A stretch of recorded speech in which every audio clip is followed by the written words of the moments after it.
आलोक संस्थान ने महाराणा प्रताप राष्ट्र स्वाभिमान अभियान की शुरुआत आज हल्दीघाटी युद्ध दिवस से की है और हमने ये संकल्प लिया है कि महाराणा प्रताप के जयंती को राष्ट्र स्वाभिमान दिवस के रूप में घोषित करने के लिए हम इस अभियान को पूरे वर्ष चलाएंगे जब तक सरकार हमारी इस बात को स्वीकार न करे।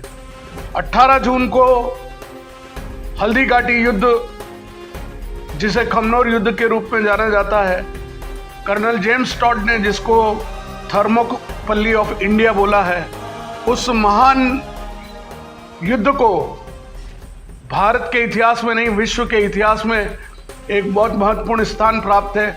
कहने को तो ये युद्ध 3 घंटे का था, लेकिन मैं इस बात को कहता हूं कि यह युद्ध 3 महीने का था।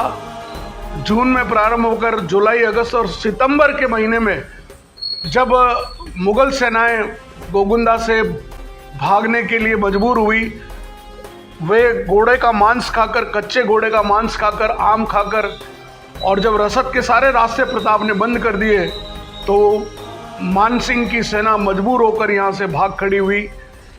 तो जो युद्ध 18 जून को प्रारंभ हुआ था वो अंतोतगत्वा सितंबर माह में जाकर महाराणा प्रताप ने वह जीत हासिल की।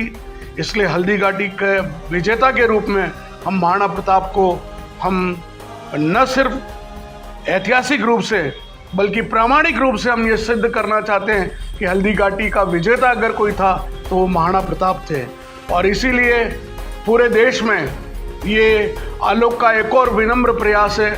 हमको इस बात का कोई अहंकार नहीं है, हमको विनम्र प्रयास बोलेंगे कि हमारे इस अभियान के अंतर्गत हमने एक टेक्स्ट बुक महाराणा प्रताप पर लिखी है और वो छपकर तैयार हो रही है, जिसका हम बहुत बड़े भव्य समारोह में उस किताब का लोकार्पण करने वाले हैं, जिससे बच्चे पढ़ेंगे और उसके बाद उनके प्रश्न उत्तर उसमें रहेंगे।